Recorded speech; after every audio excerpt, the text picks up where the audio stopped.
Shalom, pada kesempatan kali ini kita beribadah bersama-sama dalam peringatan Hari Kenaikan Tuhan kita Yesus Kristus.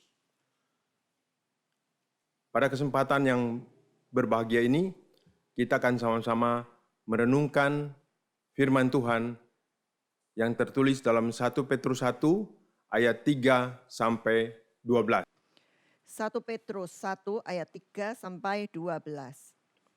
Terpujilah Allah dan Bapa Tuhan kita Yesus Kristus, yang karena rahmat-Nya yang besar telah melahirkan kita kembali oleh kebangkitan Yesus Kristus dari antara orang mati, kepada suatu hidup yang penuh pengharapan, untuk menerima suatu bagian yang tidak dapat binasa, yang tidak dapat cemar, dan yang tidak dapat layu, yang tersimpan di sorga bagi kamu, yaitu kamu yang dipelihara dalam kekuatan Allah karena imanmu, sementara kamu menantikan keselamatan yang telah tersedia untuk dinyatakan pada zaman akhir.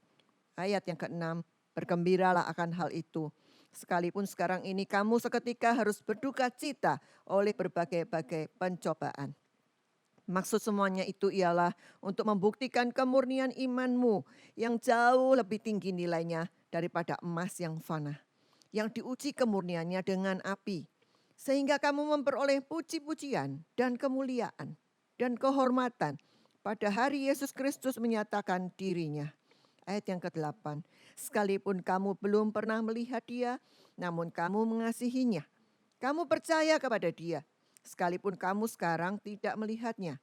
Kamu bergembira karena sukacita yang mulia dan yang tidak terkatakan. Karena kamu telah mencapai tujuan imanmu, yaitu keselamatan jiwamu.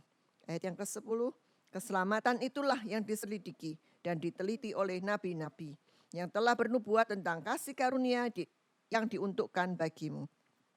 Dan mereka meneliti saat yang mana dan yang bagaimana yang dimaksudkan oleh Roh Kristus yang ada di dalam mereka, yaitu Roh yang sebelumnya memberi kesaksian tentang segala penderitaan yang akan menimpa Kristus dan tentang segala kemuliaan yang menyusul sesudah itu.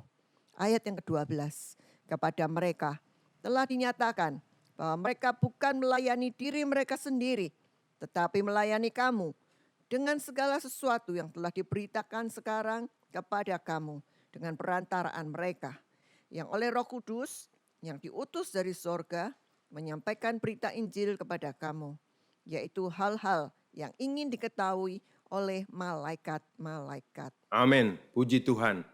Kita telah mendengar pembacaan firman Tuhan tadi, dan kalau kita fokus pada ayat yang ke-11 bagian B, kita melihat di sana dinyatakan bahwa berbagai penderitaan akan menimpa Kristus, kemudian berbagai kemuliaan yang akan susul menyusul terjadi sesudah sengsara tersebut. Nah, saudara, ketika Tuhan mengalami penderitaan, itu sesuatu yang sangat menggoncangkan murid-muridnya. Mereka bahkan sampai boleh dikata putus asa. Beberapa dari mereka mengucapkan ketika perjalanan ke Emmaus, kita semua tahu mereka begitu mengharapkan, tetapi ya apa boleh buat. Tapi itu tidak terjadi lama. Sesudah 3 hari, mereka mulai melihat kemuliaan demi kemuliaan yang dinyatakan, yang terjadi, yang mereka alami sama-sama. Ketika mereka sedang di dalam ruangan terkunci, Tuhan Yesus datang, mengatakan damai sejahtera bagi kamu. Dan Tuhan Yesus menunjukkan bahwa Dia sungguh hidup. Itu sesuatu yang luar biasa, mengagumkan. Mereka semua sudah biasa melihat orang mati. Tetapi masalah kebangkitan, satu demi satu, kemuliaan dari kebangkitan itu dinyatakan kepada mereka. Mereka melihat pribadi yang dulu bersama-sama dengan mereka. Lalu mereka lihat, mereka saksikan ketika Dia menderita, disalibkan, digantung, dan akhirnya mati, dikuburkan. Tetapi waktu demi waktu, kesempatan demi kesempatan, mereka mulai menyaksikan ternyata Tuhan mereka, Juru Selamat mereka, benar-benar bangkit. Dan keadaan kebangkitannya itu ditampilkan. Dia menemui mereka berkali-kali di ruang terkunci dalam perjalanan ke Emmaus. Mereka menyaksikan betapa mulia pribadi yang mereka selama ini kagumi. Dan saudaraku, bukan hanya itu. Puncak segala peristiwa yang terjadi itu, mereka, murid-murid Tuhan, ketika itu diajak ke sebuah bukit, dan mereka tiba-tiba menyaksikan orang, guru, sahabat mereka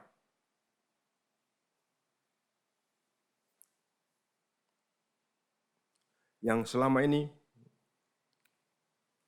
mengajar, membagikan segala sesuatu, bahkan sesudah kematiannya.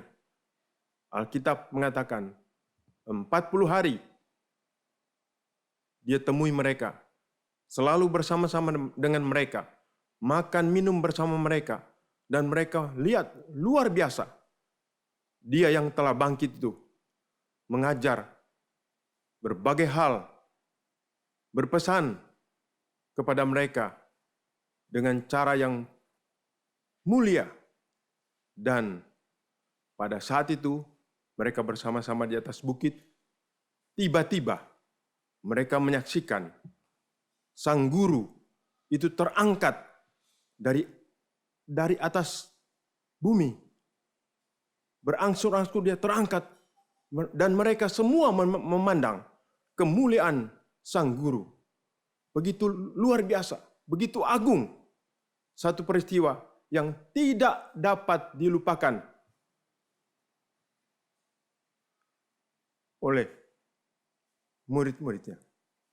Mereka menyaksikan dia naik ke sorga, terangkat pelan-pelan, terus memasuki awan-awan, dan tiba-tiba dia menghilang, dan mereka semua tertegun, memandang ke langit.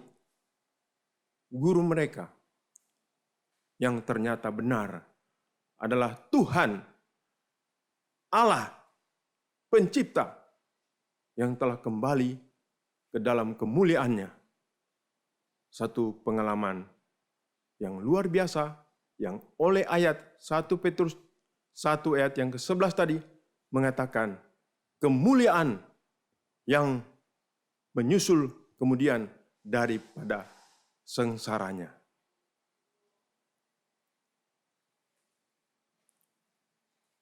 Saudaraku, bukan itu saja. Ternyata kenaikannya ke sorga dilanjutkan dengan kemuliaan yang lain lagi, yang menyusul sesudah sengsaranya, yaitu ketika Tuhan Yesus menghilang dari pandangan mereka, maka janjinya, kata-katanya yang dia ucapkan kepada mereka, bahwa dia tidak akan meninggalkan mereka sebagai yatim piatu. Dia akan datang kembali kepada mereka. Dalam 2 ayat yang kita akan baca dari Injil Yohanes pasal 14 ayat 18 dan 28, kita akan baca sama-sama.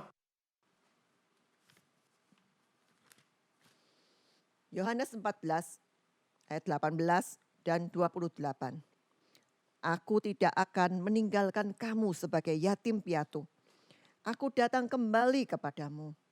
Dia akan datang kembali kepada murid-muridnya. Dan ayat yang ke-28, Ayat 28, Kamu telah mendengar bahwa aku telah berkata kepadamu, aku pergi, tetapi aku datang kembali kepadamu. Sekiranya kamu mengasihi aku, kamu tentu akan bersukacita karena aku pergi kepada Bapakku. Sebab Bapa lebih besar daripada aku. Inilah kemuliaan, sukacita yang lebih dalam lagi dialami oleh murid-muridnya ketika Tuhan Yesus naik ke sorga. Dia menghilang.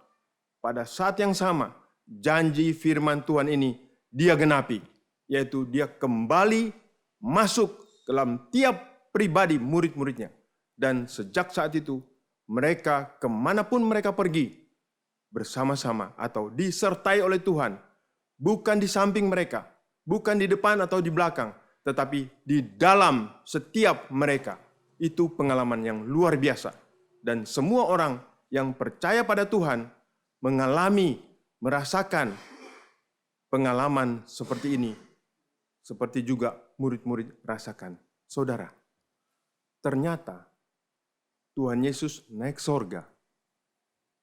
Sesudah dia hilang dari pandangan mereka. Itulah kenyataan atau realita yang terjadi, yaitu dia kembali masuk ke dalam hati setiap murid-muridnya. Pengalaman, kesadaran, kenyataan bagaimana Tuhan menyertai mereka. Tuhan menyertai kita dilukiskan oleh surat Petrus tadi dalam pasal 1 Petrus 1, dalam ayat-ayat sebelumnya tadi kita telah membaca, dikatakan, inilah yang membuat orang-orang, kamu sekalian yang dikatakan oleh surat Petrus, saudara dan saya bersukacita, mengalami sukacita yang tidak terkatakan, yaitu ketika menyadari bahwa Tuhan Yesus ada di dalam setiap kita. Amin. Pengalaman tersebut yang harus kita alami, yang seharusnya kita rasakan, khususnya dalam rangka mengingat peristiwa kenaikan Tuhan, bahwa esensi yang paling penting, jangan sampai kita lupa bahwa dia naik ke sorga, pada saat yang sama, dia kembali dalam diri, hati murid-muridnya.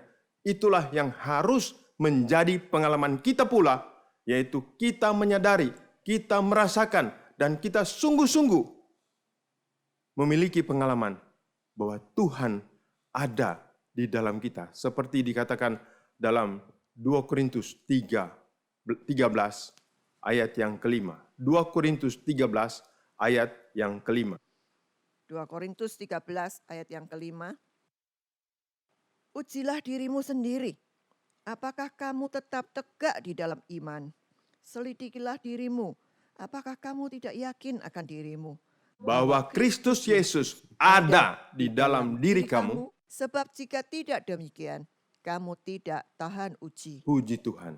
Saudara, mengalami, merasakan, dan menikmati bagaimana Tuhan yang begitu luar biasa ada di dalam kita. Itu harus menjadi pengalaman kita setiap hari. Bahkan ketika menghadapi wabah seperti saat ini. Begitu banyak orang-orang ketakutan, menjadi panik, dan berbagai hal terjadi. Tetapi kita semua mesti menyadari dan seharusnya merasakan bahwa Tuhan, Allah yang maha besar, yang penuh kuasa, yang penuh kemampuan, itu ada di dalam hati kita. Saudara, saya mempunyai pengalaman pada waktu kami tinggal di depan asrama tentara, dan saudara tahu, tentara-tentara itu kadang-kadang cukup kasar. Kami sering bermain-main dengan teman-teman sampai ke dalam asrama.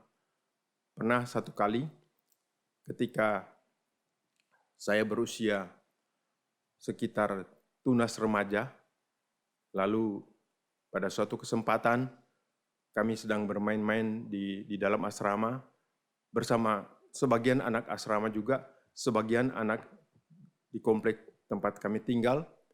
Kami sedang bermain bersukacita dan kadang-kadang dalam keadaan seperti itu kami lupa bahwa tidak boleh berteriak-teriak dan terlalu ramai di dalam asrama tentara. Dan salah seorang tentara rupanya selesai bertugas di suatu tempat agak lama, dia tidak begitu kenal dengan saya karena meninggalkan asrama tersebut. Ketika itu dia baru pulang bertugas, lalu ketika kami makin lama makin ramai, dia keluar. Teman-teman kami lebih dulu lihat dia, langsung kabur. Saya nggak sempat. Dia memegang batang leher saya dan dia berkata, teman-teman kami, saya ditangkap begitu, mereka belum jadi pergi. Apalagi ketika dia bertanya, anak siapa kamu? Lalu beberapa teman yang belum jauh berhenti dan mengatakan bahwa saya ini anak papa saya yang waktu itu sering dipanggil Shinsei Odo. Dan ternyata nama itu dan pribadi papa saya cukup dikenal, termasuk para tentara di asrama tersebut. Mereka sangat tahu, dan pribadi ayah saya itu disegani baik oleh teman-temannya, juga lawan-lawannya. Pendek kata, cukup ditakuti.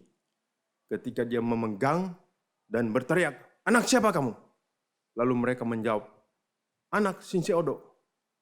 Langsung cengkramannya mengendor, dan sang tentara berkata-kata dengan begitu manis dan berkata, ya sudah, kamu pulang ya, jangan rame-rame di sini. Mungkin bagi orang lain merupakan hal yang biasa, tetapi pada saat itu saya merasa bagaimana menjadi anak dari seorang Shinsei Odo itu. Betapa bangga bercampur senang sembari saya pulang bersama teman-teman saya.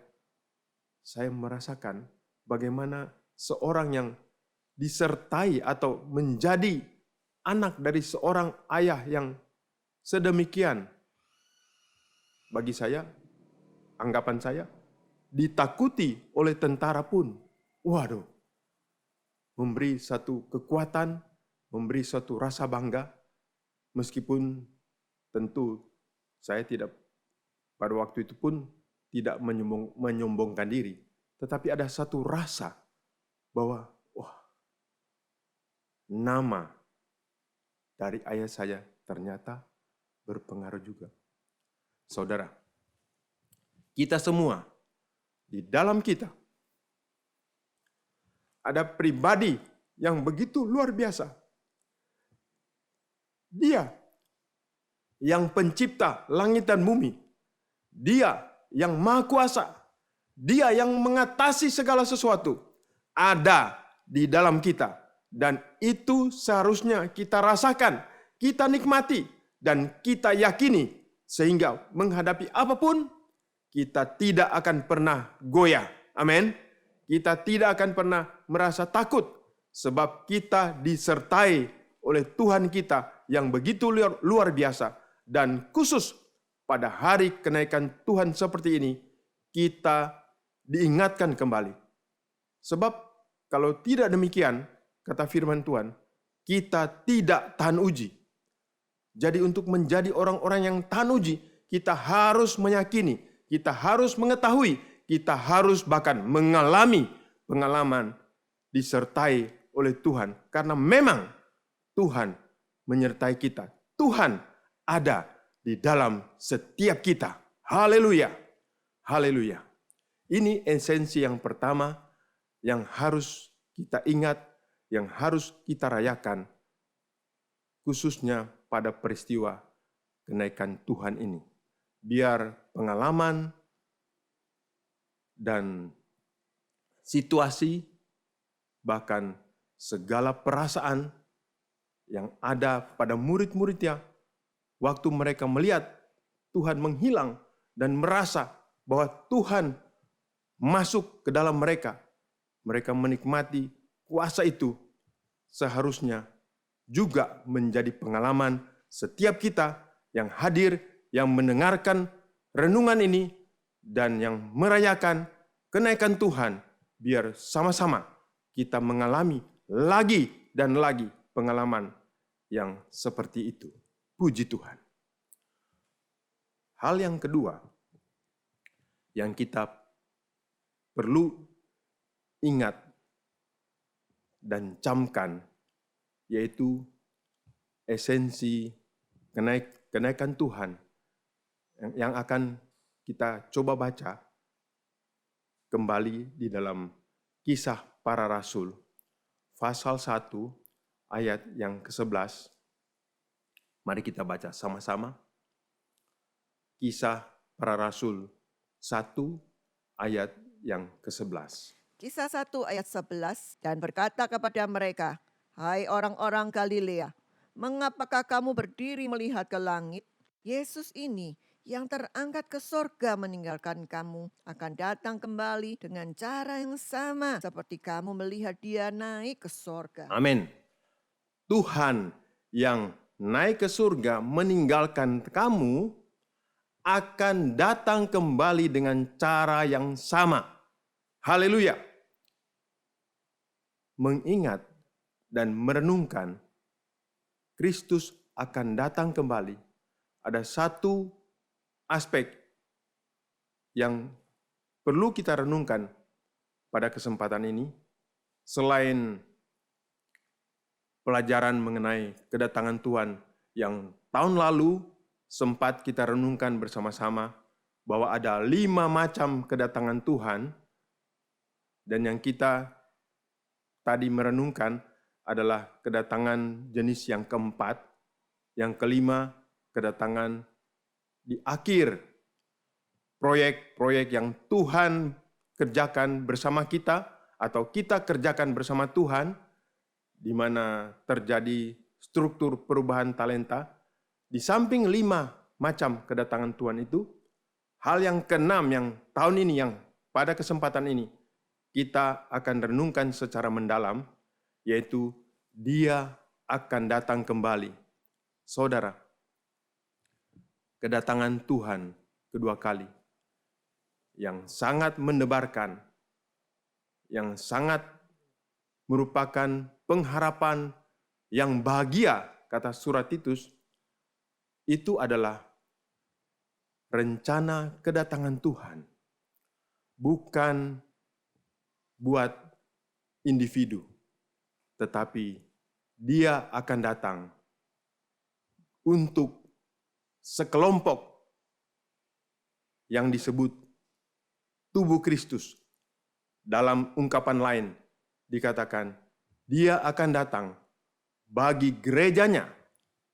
Lebih lanjut, kita semua tahu ungkapan itu, Dia akan datang untuk mempelainya. Nah, saudara-saudara, kita akan baca dulu dalam Efesus pasal 5 ayat yang ke-26 dan 27. Efesus 5 ayat 26 dan 27. Untuk menguduskannya sesudah ia menyucikannya dengan memandikannya dengan air dan firman. Supaya dengan demikian ia menempatkan jemaat di hadapan dirinya dengan cemerlang, tanpa cacat atau kerut atau yang serupa itu. Tetapi supaya jemaat kudus dan tidak bercela. Jelas bahwa Tuhan mempunyai target menguduskan, menyempurnakan, mendirikan jemaat, yaitu tubuhnya sendiri, bagaikan mempelai yang gilang gemilang. Bukan 1, 2, 3 orang. Tetapi ini menceritakan sebuah kumpulan yang lengkap, seluruh jemaat Tuhan yang didirikan oleh Tuhan dengan tidak ada cacat celah, kerut, atau barang sebagainya. Mengingat kebenaran ini, saudara, kita akan merenungkan sebuah perumpamaan antara pasir dan jantung. Mungkin saudara heran, apa kaitannya? Tetapi coba kita renungkan. Entitas dari pasir, dia berupa butiran-butiran yang bisa dilempar kemana saja. Pasir bisa saja berada di sebuah apartemen yang tinggi, terpisah dari teman-temannya yang ada di bawah atau yang ada di pantai laut. Dan bagi sang pasir, di puncak apartemen atau dimanapun dia berada, tidak mengganggu keberadaannya sebagai pasir. Bahkan kita tahu di dalam butiran-butiran pasir tidak ada konektivitas, tidak ada rasa persaudaraan lain ketika kita memikirkan sebuah jantung, apalagi jantung manusia. Yang namanya jantung manusia, kalau kita memikirkan tentang jantung, maka tidak ada pemikiran jantung itu akan dipajang di sebuah lemari yang mungkin mewah, bagus, dengan katakanlah sebuah tulisan tentang harga bahwa jantung ini berharga. Karena yang namanya jantung, setiap kali, selalu ketika kita memikirkan jantung, maka jantung itu akan menjadi sesuatu yang berfungsi, bekerja, hidup, sebagaimana peruntukannya.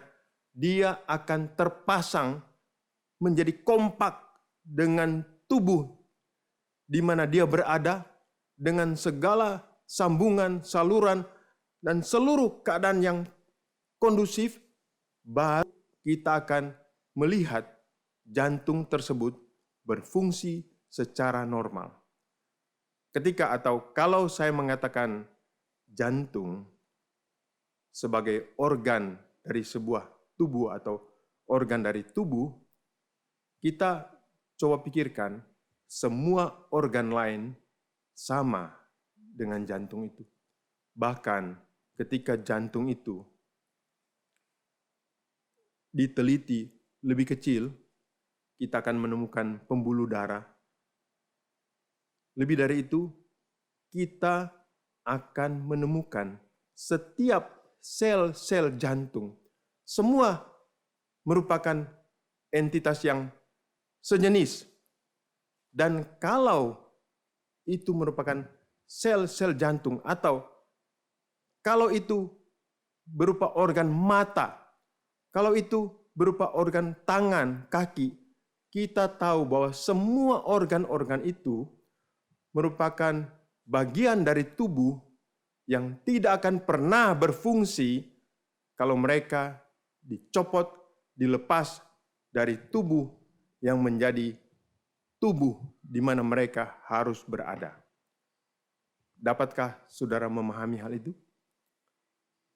Bahwa sehebat apapun, sekuat apapun, sebuah jantung mungkin dihargai, dipuji oleh dokter, tapi semua orang mengetahui ketika jantung tersebut terpisah atau lepas atau mau berfungsi di luar dari tubuh, dia dengan segera akan mati. Jantung hanya berfungsi di dalam tubuh.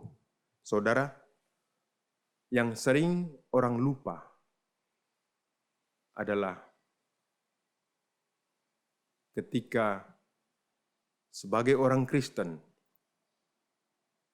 kita melupakan bahwa kita adalah bagian yang tidak terlepas, bagian yang tidak mungkin terlepas, bagian yang hanya bisa hidup, berfungsi, bertumbuh dengan benar kalau dia menjadi bagian dari tubuh, bagian yang utuh, bagian yang tidak terpisahkan dari tubuh. Berarti, sehebat apapun, kita harus menyadari fakta ini. Itu sebabnya kita akan coba baca lebih dulu, lanjutan dari 1 Petrus 1 tadi, di dalam ayat yang ke-22. 1 Petrus 1 ayat 22. Karena kamu telah menyucikan dirimu oleh ketaatan kepada kebenaran, sehingga kamu dapat mengamalkan kasih persaudaraan yang tulus ikhlas. Hendaklah kamu bersungguh-sungguh saling mengasihi dengan segenap hatimu. Puji Tuhan. Kita akan terus membaca satu ayat lagi, yaitu Ibrani pasal 13 ayat 1. Surat Ibrani pasal 13 ayat 1. Ibrani 13 ayat 1. Peliharalah kasih persaudaraan. Peliharalah kasih persaudaraan yang mengokohkan kita semua sebagai satu kumpulan, menjadi satu dengan semua orang-orang kudus lainnya di dalam jemaat, di dalam tubuh Kristus. Bahkan kita harus menyadari bahwa kita adalah bagian dari tubuh Kristus di seluruh dunia, dalam gereja manapun, denominasi apapun, dalam organisasi manapun, kita semua adalah satu. Dan semangat ini harus kita punyai dengan benar. Paling tidak, kita semua harus sadar, saudara. Tidak ada kualitas individu yang boleh dibanggakan. Setiap individu bahkan selalu merupakan produk dari sebuah masyarakat. Minimal, seseorang merupakan produk dari sebuah keluarga. Sebab sejak dia dilahirkan ke atas bumi, kalau tidak ada orang lain yang mengurus, yang mendukung, yang mensupport dia, meskipun bayi itu hidup, segera dia akan mati. Dengan demikian, tiap individu harus sadar bahwa sehebat apapun, sebesar apapun, prestasi yang maju apapun, kalau saudara pernah dengar, di dunia sering kita mendengar istilah juara. Itu semua hanya, katakanlah, tipuan yang kadang-kadang membuat kita terlena. Seorang juara, seorang yang hebat, seorang presiden, seorang jenderal, seorang konglomerat, apapun prestasi yang dimiliki oleh seorang individu, dia adalah menjadi sebagaimana dia menjadi, itu karena dukungan dari sebuah masyarakat, sebuah keluarga, sebuah yang namanya komunitas. Jadi, kalau kita menyadari hal yang demikian, bahwa kita bukan pasir yang bisa lepas sendiri-sendiri, tetapi bagaikan jantung, bagaikan organ-organ tubuh, bagaikan sesuatu bagian dari tubuh, maka kita harus mengutamakan kasih persaudaraan. Sebab itu, dalam kesempatan memperingati atau merayakan kenaikan Tuhan, menantikan kedatangannya kembali, kiranya setiap kita disadarkan dengan penuh kesadaran. Kita ingat bahwa Dia akan datang kembali dalam kegemilangannya untuk menjemput tubuh Kristus, mempelainya, yaitu kita bersama semua orang-orang kudus. Kita harus membayangkan ini. Kita harus meyakini ini. Kita harus mengupayakan hal ini dengan sekuat tenaga, karena Tuhan akan datang kembali bagi mempelainya. Dia tidak akan datang untuk individu-individu, tetapi Dia akan datang untuk mempelainya. Ia akan datang buat tubuh Kristus. Dia akan datang bagi gerejanya, untuk gerejanya. Saudara, kita perlu menyadari, seperti dalam ilustrasi tadi, sebagai jantung. Sehebat atau sekuat apapun kita, diri kita, kelompok kita, gereja kita, tanpa menjadi bagian yang utuh dengan gereja-gereja lain, dengan tubuh Kristus yang lain, dengan orang-orang kudus di segala tempat, kita hanya akan menjadi organ yang mati. Tetapi yang Tuhan rindukan adalah gereja yang esa, gereja yang menyadari, gereja yang berusaha, meskipun hari-hari ini agak mustahil dikatakan oleh beberapa orang, tetapi itu yang menjadi kerinduan, yang menjadi tujuan, yang menjadi hal yang diidam-idamkan oleh Tuhan Yesus, yaitu semua menjadi satu dan sempurna menjadi satu. Gereja-gereja menyatu, gereja-gereja di segala tempat bersatu bersama-sama di dalam tubuh Kristus yang sempurna menjadi satu. Yohanes 17 ayat 21, supaya mereka semua menjadi satu, sama seperti Engkau ya Bapa di dalam aku dan aku di dalam Engkau, agar mereka juga di dalam kita, supaya dunia percaya bahwa Engkaulah yang telah mengutus aku. Aku di dalam mereka dan Engkau di dalam aku, supaya mereka sempurna menjadi satu, agar dunia tahu bahwa Engkau yang telah mengutus aku dan bahwa Engkau mengasihi mereka sama seperti Engkau mengasihi aku. Inilah yang menjadi doa Tuhan Yesus. Tubuh Kristus yang sempurna menjadi satu. Melewati segala perbedaan, melewati segala organisasi, melewati segala denominasi.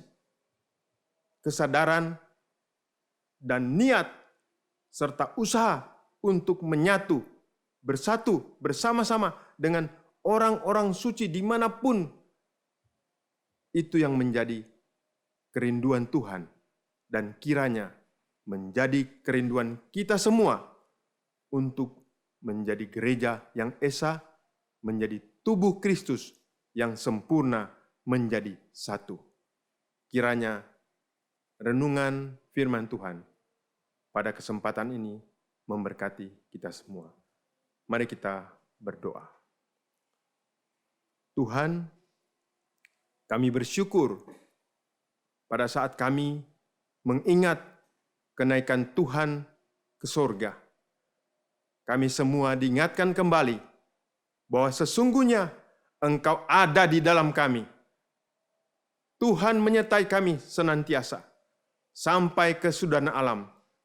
Dan fakta atau esensi yang kedua yang Tuhan ingatkan bagi kami semua, yaitu kami menantikan Engkau yang naik ke surga akan datang kembali, dan kedatangan-Mu untuk mempelaimu Tuhan, untuk tubuh Kristus yang sempurna menjadi satu. Sebab itu pada kesempatan ini hamba-Mu dan semua jemaat-Mu, kami sama-sama menaikkan doa, kiranya keesaan gereja, semangat kesatuan, pengertian kesatuan, kesadaran kesatuan, ini boleh tumbuh terus di dalam setiap kami, dalam kami mengiring Tuhan sebagai anggota-anggota jemaat yang setia, tetapi kami tahu bahwa kami adalah bagian dari tubuh Kristus yang sempurna menjadi satu di seluruh dunia. Terima kasih Tuhan. Dalam nama Tuhan Yesus, kami panjatkan doa kami. Haleluya.